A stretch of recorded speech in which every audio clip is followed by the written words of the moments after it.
Olá, eu sou o Marcos Simões, psicanalista, e o assunto de hoje é até onde os sentimentos do analista podem ser trazidos para dentro do setting.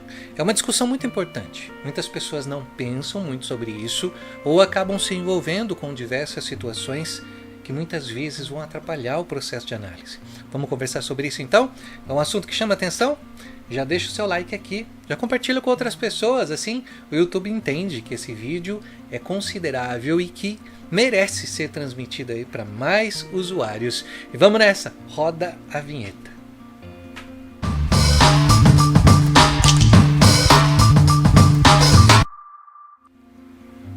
Todo psicanalista também tem seus conteúdos, tem seu modo de pensar, tem suas crenças e tem o seu sentir.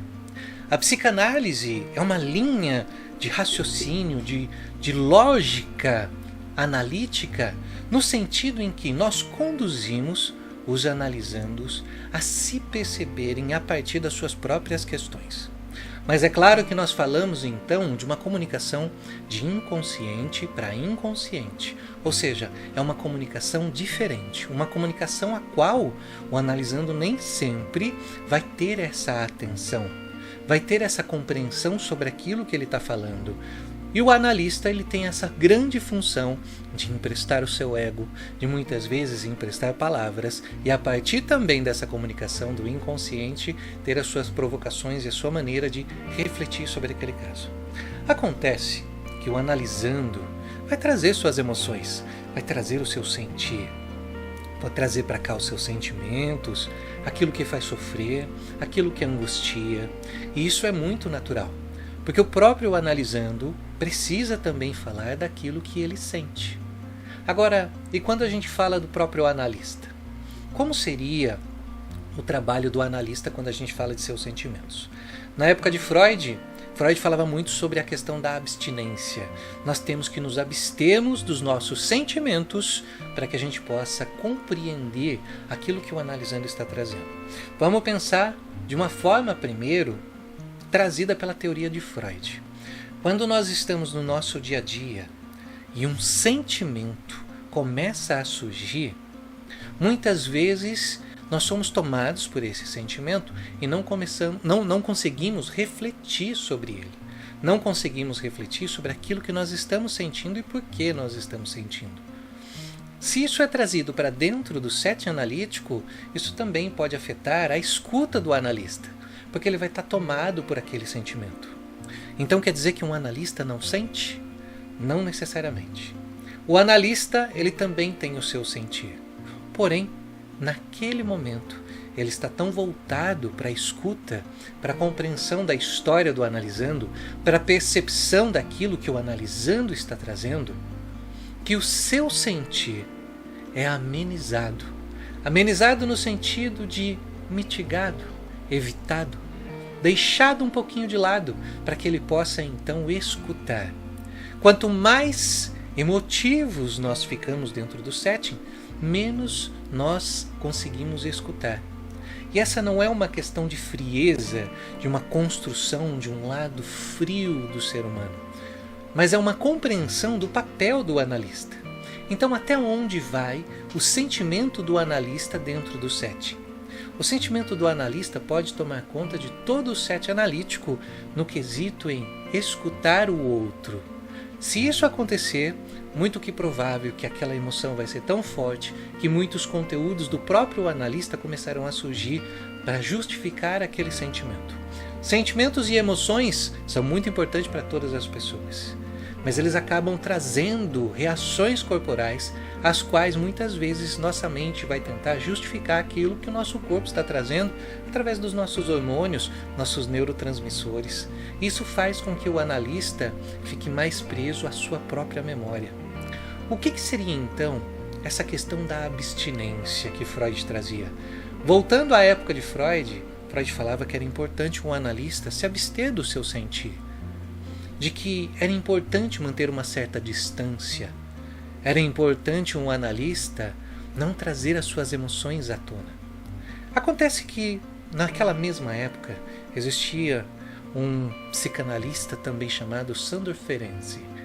E Sandor Ferenczi falava assim: nós precisamos nos aproximar mais do analisando, para que a gente possa compreender de fato o que ele está sentindo. E isso também nos ajuda a compreender como é que nós vamos trabalhar com esse analisando. Quando a gente traz para os momentos mais atuais, para uma psicanálise mais contemporânea, nós agimos de uma maneira diferente de Freud. Nós temos uma forma diferente de estar dentro do setting. Por outro lado, essa questão das emoções, elas precisam ser pensadas, assim como os sentimentos. Um analista, ele precisa se abster do seu sentir para que ele possa então escutar aquilo que o outro está trazendo.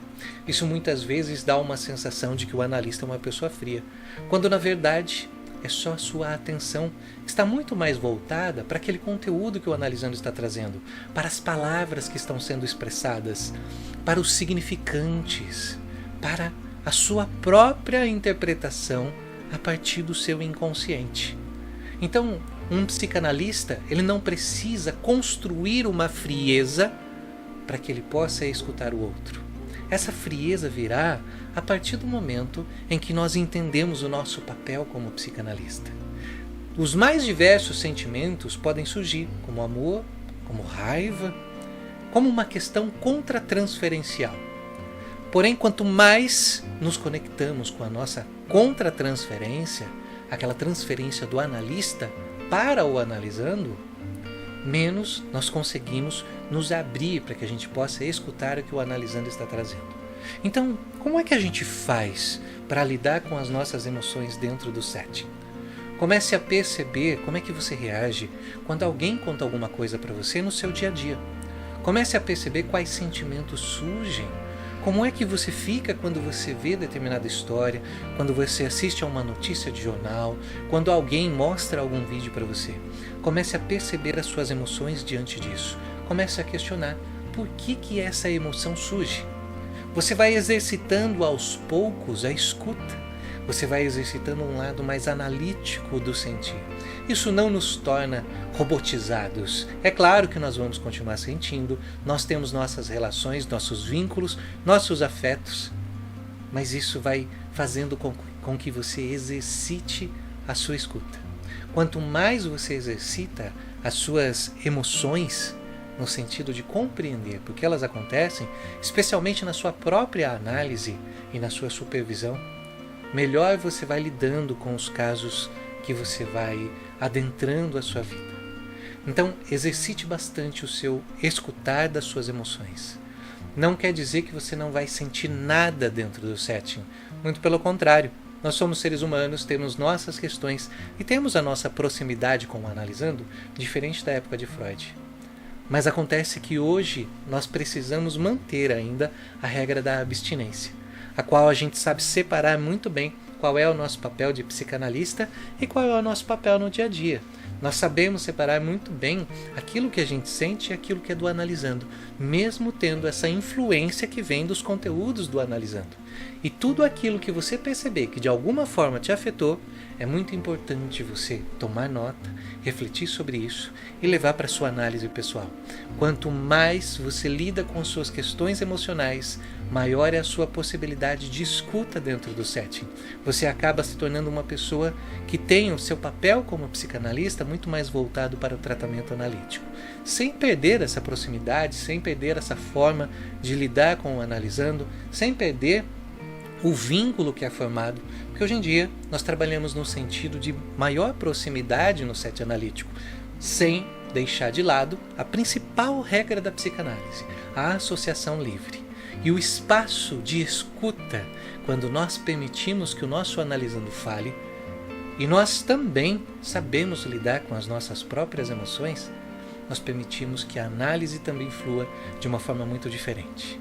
Já havia pensado nisso? O quanto é importante você pensar nas suas emoções? E se você for uma pessoa emotiva, como que fica? Por isso que é importante exercitar isso. Exercite cada dia, pense nos seus sentimentos, naquilo que mais mexe com você. Porque um psicanalista, vindo aí num contexto mais lacaniano, ele vai até onde ele suporta aquele conteúdo. Pense nisso. Se você gostou desse conteúdo, já curte esse vídeo aqui, como eu falei lá no começo, compartilha com outras pessoas e traga aqui nos comentários. Você se vê como uma pessoa muito mais emotiva ou se vê como uma pessoa muito mais racional? O que seria, vamos chamar aqui de um ideal para ser um psicanalista? Uma pessoa mais emotiva ou uma pessoa mais racional? Coloca aqui nos comentários para a gente poder conversar mais sobre isso. E nos vemos no próximo vídeo. Até mais!